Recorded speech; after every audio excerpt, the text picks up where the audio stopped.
Capítulo 37, titulado La roca herida.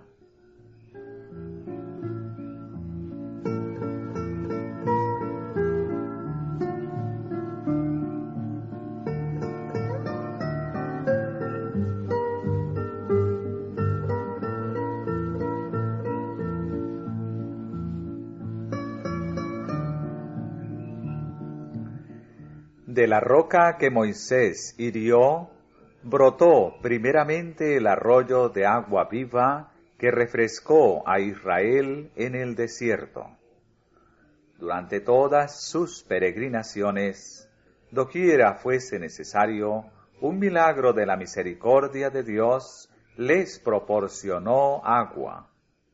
Pero las aguas no siguieron fluyendo de Horeb. Dondequiera que les hacía falta agua en su peregrinaje, fluía de las hendiduras de las rocas y corría al lado de su campamento.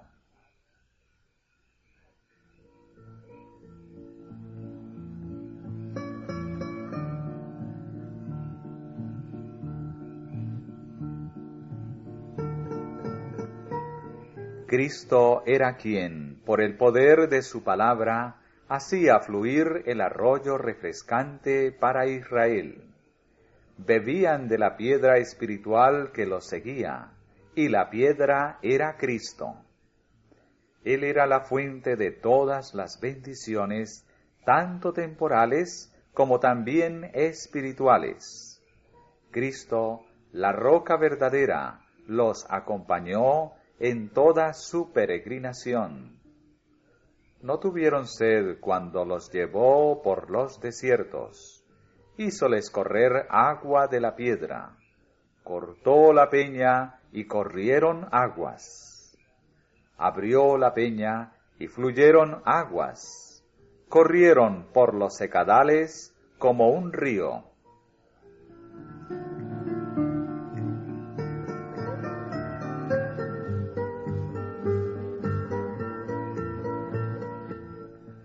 La roca herida era una figura de Cristo, y mediante este símbolo se enseñan las más preciosas verdades espirituales. Así como las aguas vivificadoras fluían de la roca herida de Cristo, herido de Dios y abatido, herido por nuestras rebeliones, molido por nuestros pecados, fluye la corriente de la salvación para una raza perdida. Como la roca fue herida una vez, así también Cristo había de ser ofrecido una vez para agotar los pecados de muchos.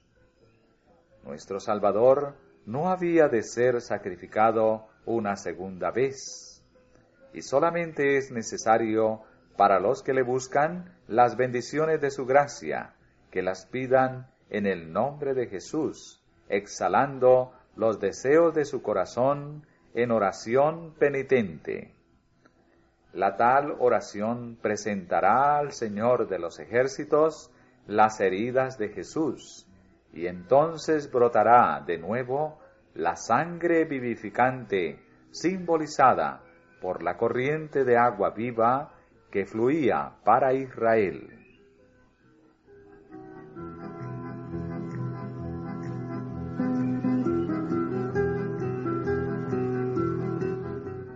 Una vez establecidos en Canaán, los israelitas se acostumbraron a celebrar con demostraciones de gran regocijo el flujo del agua de la roca en el desierto.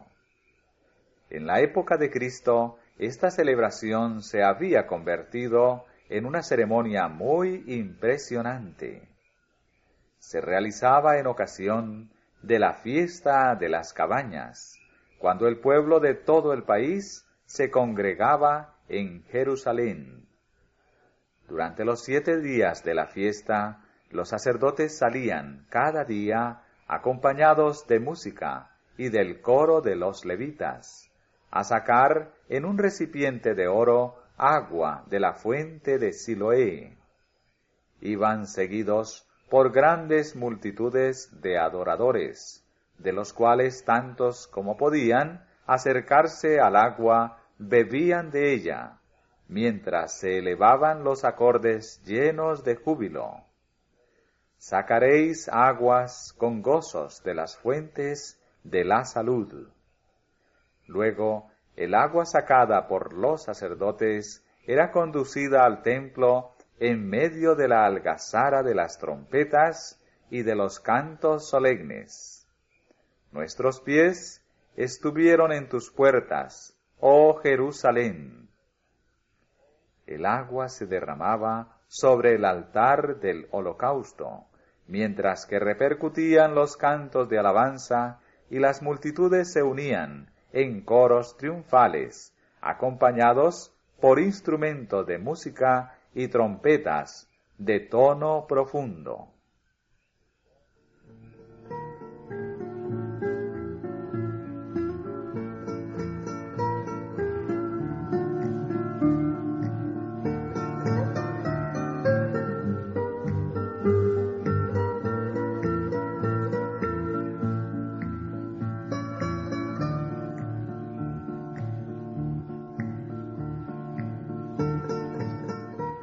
El Salvador utilizó este servicio simbólico para dirigir la atención del pueblo a las bendiciones que Él había venido a traerles. En el postrer día grande de la fiesta, se oyó su voz en tono que resonó por todos los ámbitos del templo, diciendo: Si alguno tiene sed, venga a mí y beba. El que cree en mí, como dice la Escritura, ríos de agua viva correrán de su vientre. Y esto, dice Juan, dijo del Espíritu que había de recibir los que creyesen en él. El agua refrescante que brota en tierra seca y estéril hace florecer el desierto y fluye para dar vida a los que perecen. Es un emblema de la gracia divina que sólo Cristo puede conceder y que, como agua viva, purifica, refrigera y fortalece el alma. Aquel en quien mora Cristo tiene dentro de sí una fuente eterna de gracia y fortaleza. Jesús alegra la vida y alumbra el sendero de todos aquellos que le buscan de todo corazón. Su amor, recibido en el corazón, se manifestará en buenas obras para la vida eterna. Y no sólo bendice al alma de la cual brota, sino que la corriente viva fluirá en palabras y acciones justas para refrescar a los sedientos que la rodean.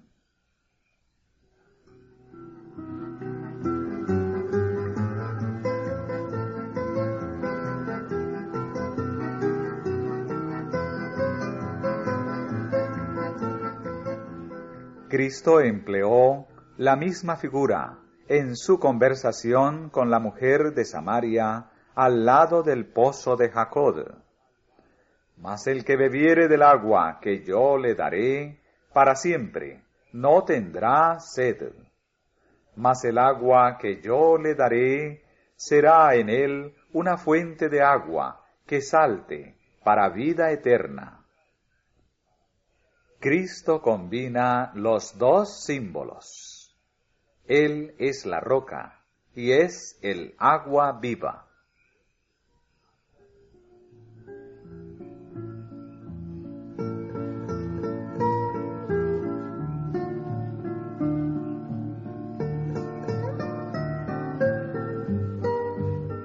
Las mismas figuras bellas y expresivas se conservan en toda la Biblia.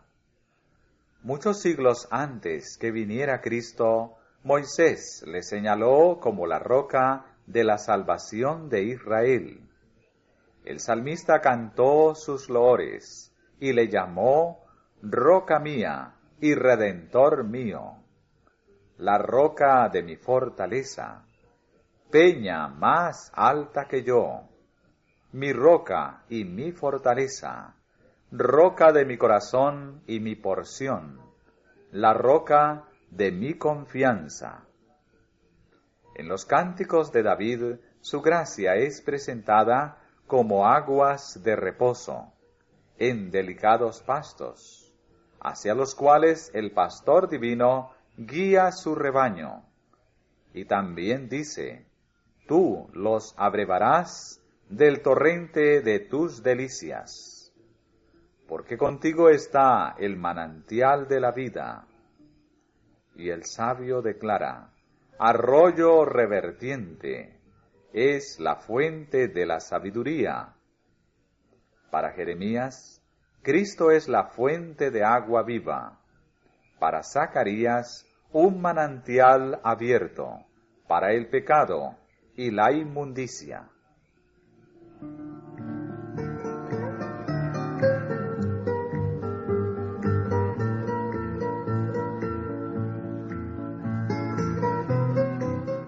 Isaías lo describe como la roca de la eternidad, como sombra de gran peñasco en tierra calurosa. Y al anotar la preciosa promesa, evoca el recuerdo del arroyo vivo que fluía para Israel. Los afligidos y menesterosos buscan las aguas, que no hay. Secóse de sed su lengua. Yo, Jehová, los oiré. Yo, el Dios de Israel, no los desampararé. Porque yo derramaré aguas sobre el secadal y ríos sobre la tierra árida. Porque aguas serán cavadas en el desierto y torrentes en la soledad. Se extiende la invitación a todos los sedientos. Venid a las aguas.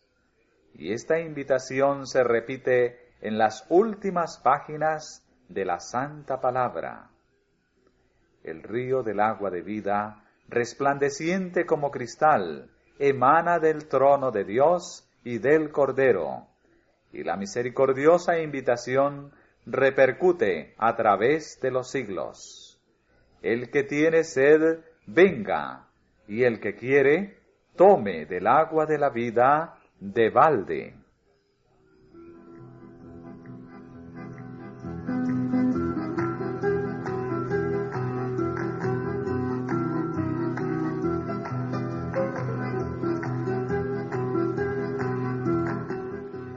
Precisamente, antes de que la hueste hebrea llegara a Cades, dejó de fluir el arroyo de agua viva que por tantos años había brotado y corrido a un lado del campamento. El Señor quería probar de nuevo a su pueblo. Quería ver si habría de confiar en su providencia o imitaría la incredulidad de sus padres.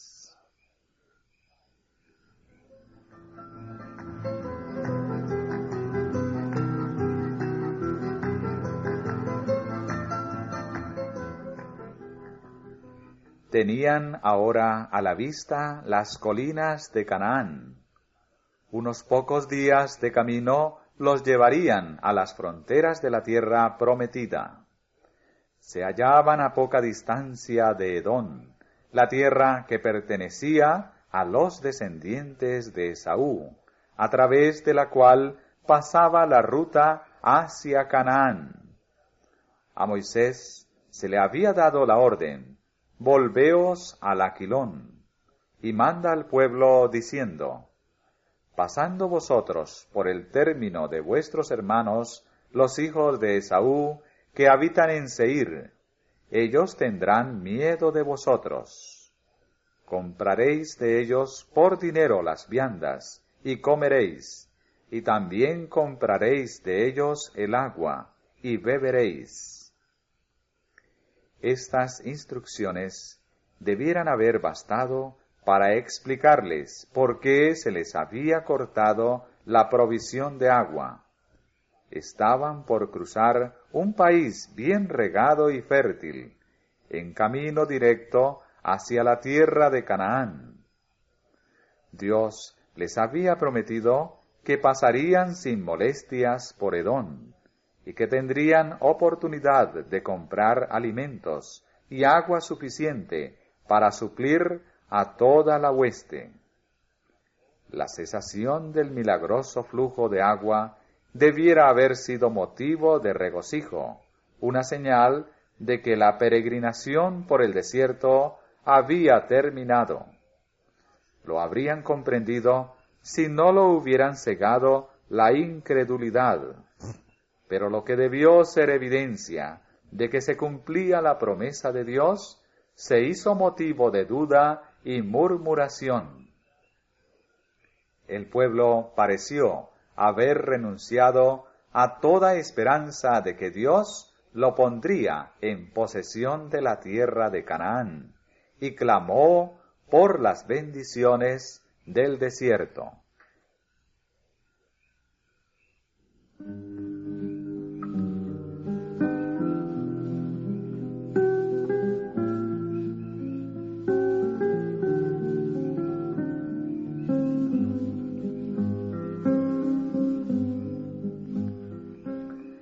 Antes de que Dios les permitiese entrar en la tierra de Canaán, los israelitas debían demostrar que creían en sus promesas. El agua dejó de fluir antes que llegaran a Edom. Tuvieron, pues, por lo menos, durante un corto tiempo, oportunidad de andar por la fe en vez de andar confiados en lo que veían. Pero la primera prueba despertó el mismo espíritu turbulento y desagradecido que habían manifestado sus padres. En cuanto se oyó clamar por agua en el campamento, se olvidaron de la mano que durante tantos años había suplido sus necesidades, y en lugar de pedir ayuda a Dios, murmuraron contra él, exclamando en su desesperación: «Ojalá que nosotros hubiéramos muerto cuando perecieron nuestros hermanos delante de Jehová». Es decir, que desearon haberse contado entre los que fueron destruidos en la rebelión de Coré.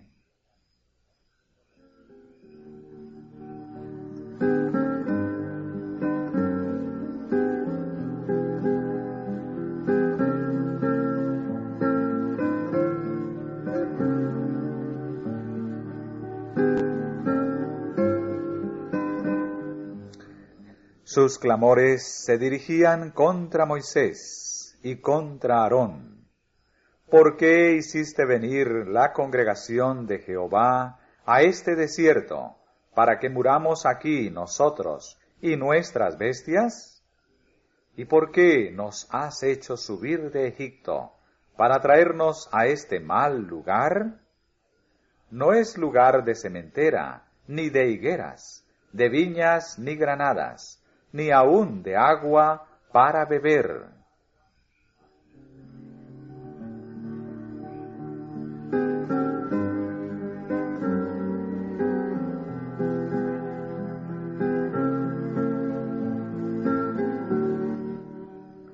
Los jefes fueron a la puerta del tabernáculo y se postraron. Nuevamente la gloria de Jehová apareció sobre ellos. Y Moisés recibió la orden: «Toma la vara y reúne la congregación, tú y Aarón tu hermano, y hablad a la peña en ojos de ellos, y ella dará su agua, y les sacarás agua de la peña».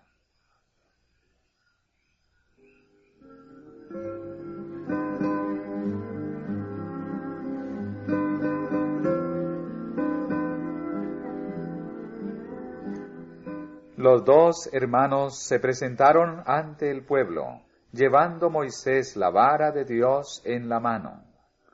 Ambos eran ya hombres muy ancianos. Habían sobrellevado mucho tiempo la rebelión y la testarudez de Israel. Pero ahora, por último, aún la paciencia de Moisés se agotó. Oíd ahora, rebeldes, exclamó, ¿os hemos de hacer salir aguas de esta peña? Y en vez de hablar a la roca, como Dios le había mandado, la hirió 2 veces con la vara.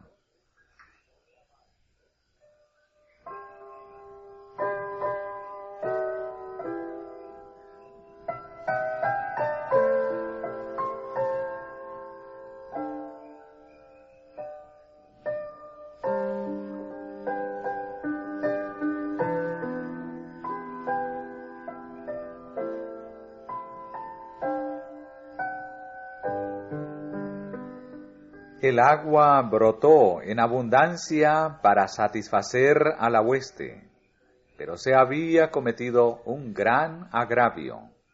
Moisés había hablado, movido por la irritación. Sus palabras expresaban la pasión humana más bien que una santa indignación, porque Dios había sido deshonrado.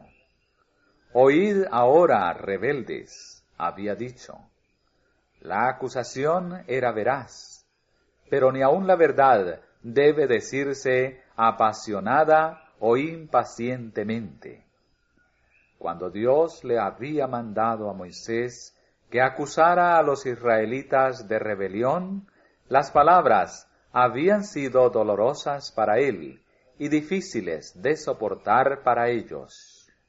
Sin embargo, Dios le había sostenido a él para dar el mensaje.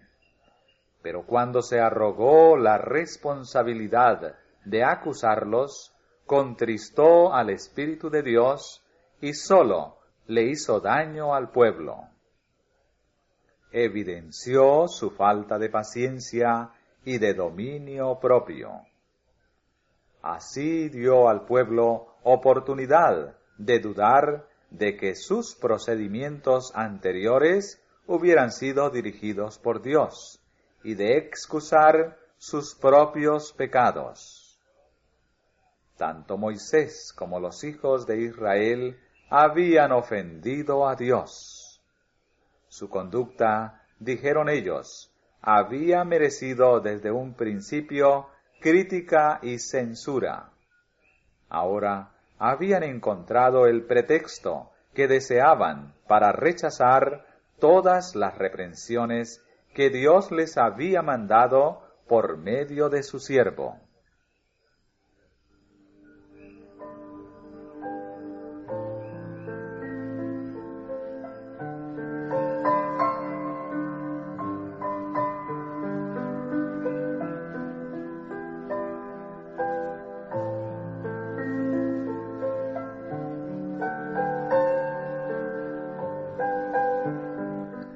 Moisés demostró que desconfiaba de Dios. ¿Os hemos de hacer salir aguas de esta peña? Preguntó él, como si el Señor no fuera a cumplir lo que había prometido. No creísteis en mí para santificarme en ojos de Israel, dijo el Señor a los 2 hermanos. Cuando el agua dejó de fluir, y al oír las murmuraciones y la rebelión del pueblo, vaciló la fe de ambos en el cumplimiento de las promesas de Dios. La primera generación había sido condenada a perecer en el desierto a causa de su incredulidad. Pero se veía el mismo espíritu en sus hijos. ¿Dejarían éstos también de recibir la promesa? Cansados y desalentados, Moisés y Aarón no habían hecho esfuerzo alguno para detener la corriente del sentimiento popular. Si ellos mismos hubiesen manifestado una fe firme en Dios, habrían podido presentar el asunto al pueblo en forma tal que lo hubiera capacitado para soportar esta prueba. Por el ejercicio rápido y decisivo de la autoridad que se les había otorgado como magistrados, habrían sofocado la murmuración. Era su deber hacer todo lo que estuviese a su alcance por crear un estado mejor de cosas entre el pueblo, antes de pedir a Dios que hiciera la obra por ellos. Si en Cádiz se hubiese evitado a tiempo la murmuración, ¿cuántos males subsiguientes se habrían evitado?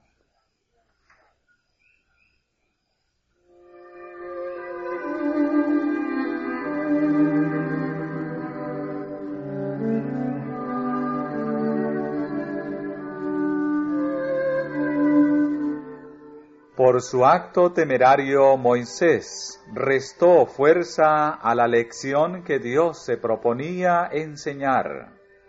Siendo la roca un símbolo de Cristo, había sido herida una vez, como Cristo había de ser ofrecido una vez. La segunda vez bastaba hablar a la roca, así como ahora solo tenemos que pedir las bendiciones en el nombre de Jesús. Al herir la roca por segunda vez, se destruyó el significado de esta bella figura de Cristo.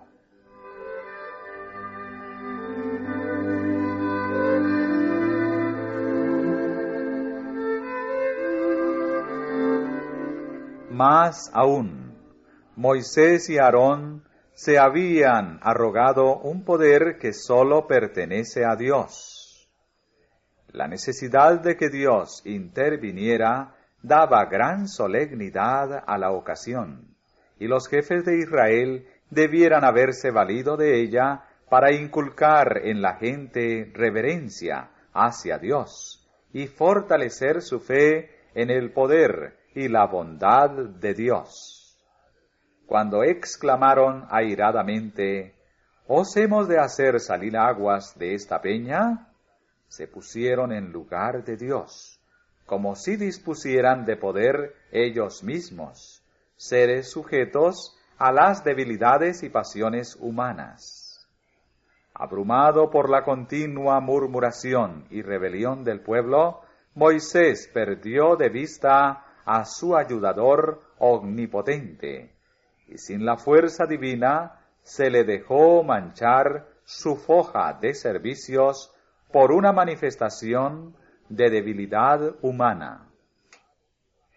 El hombre que hubiera podido conservarse puro, firme y desinteresado hasta el final de su obra, fue vencido por último. Dios quedó deshonrado ante la congregación de Israel, cuando debió ser engrandecido y ensalzado.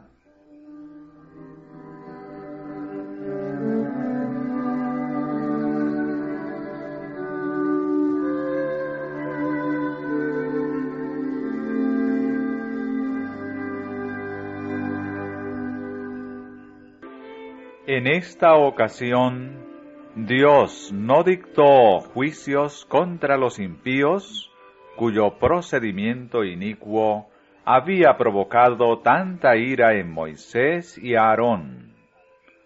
Toda la reprensión cayó sobre los dos jefes.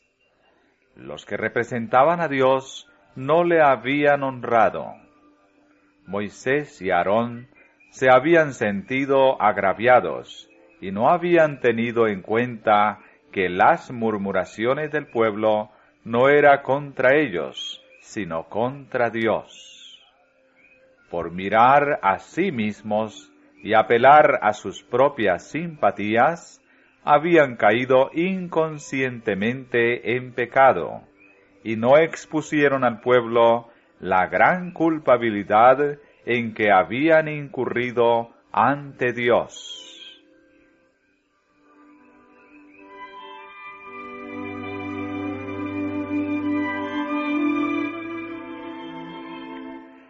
Amargo y profundamente humillante fue el juicio que se pronunció enseguida. Jehová dijo a Moisés y a Aarón: por cuanto no creísteis en mí, para santificarme en ojos de los hijos de Israel, por tanto, no meteréis esta congregación en la tierra que les he dado. Juntamente con el rebelde Israel, habrían de morir antes de que se cruzara el Jordán. Si Moisés y Aarón se hubieran tenido en alta estima, o si hubieran dado rienda suelta a un espíritu apasionado frente a la amonestación y reprensión divinas, su culpa habría sido mucho mayor. Pero no se los podía acusar de haber pecado intencionada y deliberadamente. Habían sido vencidos por una tentación repentina, y su contrición fue inmediata y de todo corazón.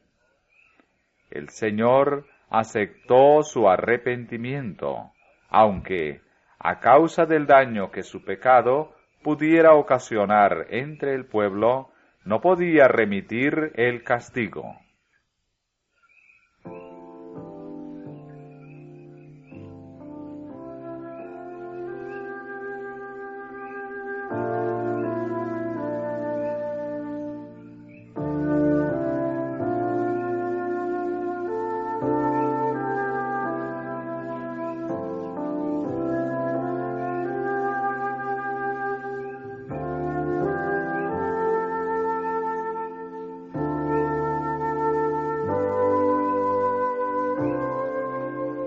Moisés no ocultó su sentencia, sino que le dijo al pueblo que por no haber atribuido la gloria a Dios, no lo podría introducir en la tierra prometida. Lo invitó a que notara cuán severo era el castigo que se le infligía, y luego considerara cómo debía de juzgar Dios sus murmuraciones y su modo de atribuir a un simple hombre los juicios que habían merecido todos por sus pecados.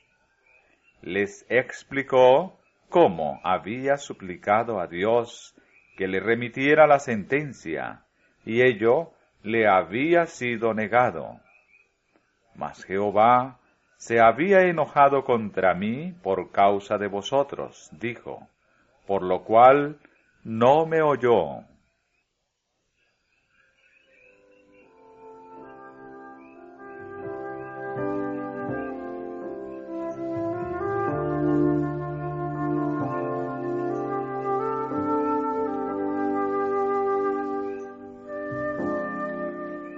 Cada vez que se vieran en dificultad o prueba, los israelitas habían estado dispuestos a culpar a Moisés por haberlo sacado de Egipto, como si Dios no hubiese intervenido en el asunto.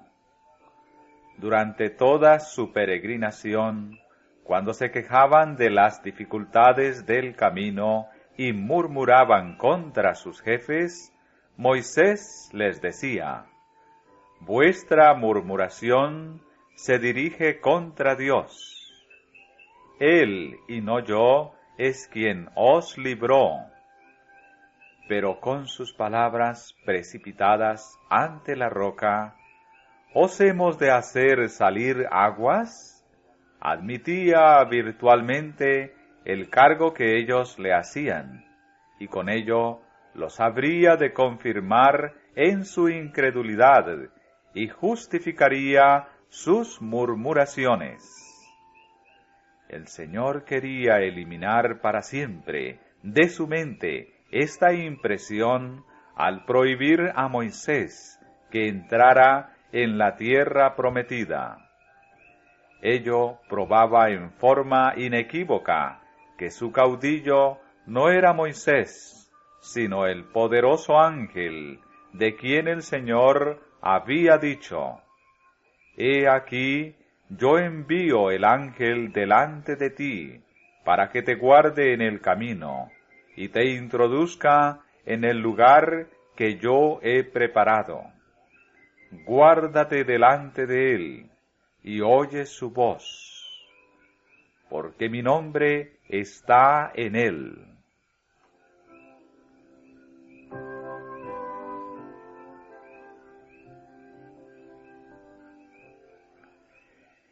Jehová se había enojado contra mí por causa de vosotros, dijo Moisés. Todos los hijos de Israel estaban fijos en Moisés, y su pecado arrojaba una sombra sobre Dios, que le había escogido como jefe de su pueblo. Toda la congregación sabía de la transgresión, y si se la hubiera pasado por alto como cosa sin importancia, se habría creado la impresión de que bajo una gran provocación, la incredulidad y la impaciencia podían excusarse entre aquellos que ocupaban elevados cargos de responsabilidad. Pero cuando se declaró que, a causa de aquel pecado único, Moisés y Aarón no habrían de entrar en Canaán, el pueblo se dio cuenta de que Dios no hace acepción de personas, sino que ciertamente castiga al transgresor.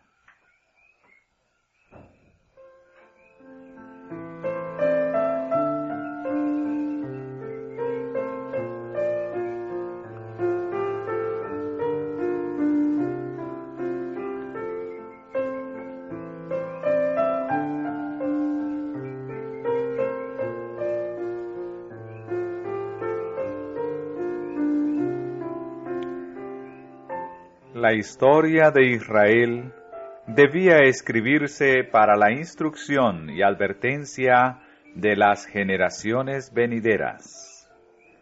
Los hombres de todos los tiempos habrían de ver en el Dios del cielo a un soberano imparcial que en ningún caso justifica el pecado. Pero pocos se dan cuenta de la excesiva gravedad del pecado. Los hombres se lisonjean de que Dios es demasiado bueno para castigar al transgresor. Sin embargo, a la luz de la historia bíblica, es evidente que la bondad de Dios y su amor le compelen a tratar el pecado como un mal fatal para la paz y la felicidad del universo.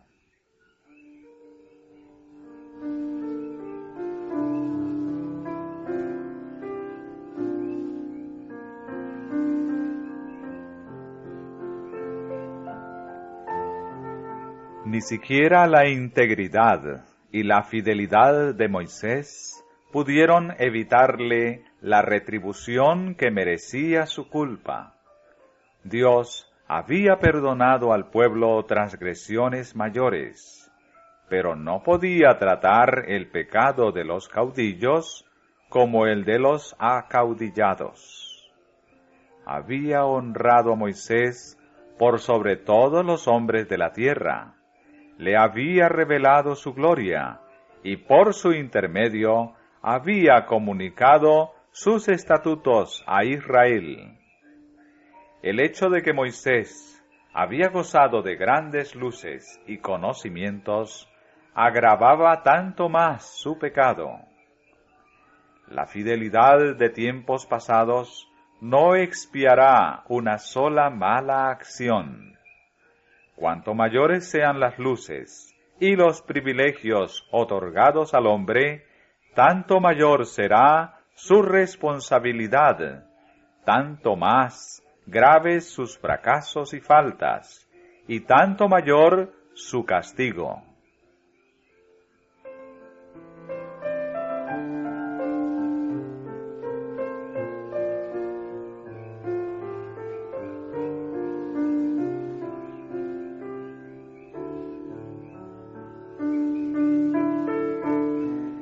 Según el juicio humano, Moisés no era culpable de un gran crimen.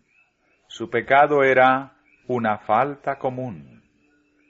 El salmista dice que habló inconsideradamente con sus labios. En opinión de los hombres, ello puede parecer cosa ligera, pero si Dios trató tan severamente este pecado, en su siervo más fiel y honrado, no lo disculpará ciertamente en otros. El espíritu de ensalzamiento propio, la inclinación a censurar a nuestros hermanos, desagrada sumamente a Dios. Los que se dejan dominar por estos males arrojan dudas sobre la obra de Dios y dan a los escépticos motivos para disculpar su incredulidad. Cuanto más importante sea el cargo de uno y tanto mayor sea su influencia, tanto más necesitará cultivar la paciencia y la humildad.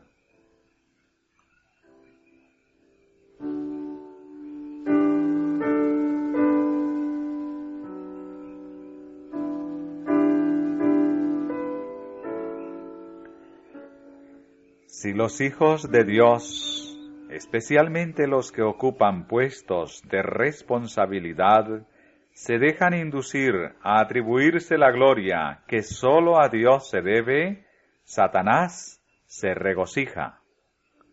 Ha ganado una victoria. Así fue como él cayó, y así es como obtiene el mayor éxito en sus tentaciones para arruinar a otros. Para ponernos precisamente en guardia contra sus artimañas, Dios nos ha dado en su palabra muchas lecciones que recalcan el peligro del ensalzamiento propio. No hay en nuestra naturaleza impulso alguno, ni facultad mental o tendencia del corazón, que no necesite estar en todo momento bajo el dominio del Espíritu de Dios. No hay bendición alguna otorgada por Dios al hombre, ni prueba permitida por él, que Satanás no pueda ni desee aprovechar para tentar, acosar y destruir el alma, si le damos la menor ventaja. En consecuencia, por grande que sea la luz espiritual de uno, por mucho que goce del favor y de las bendiciones divinas, debe andar siempre humildemente ante el Señor y suplicar con fe a Dios que dirija cada uno de sus pensamientos y domine cada uno de sus impulsos.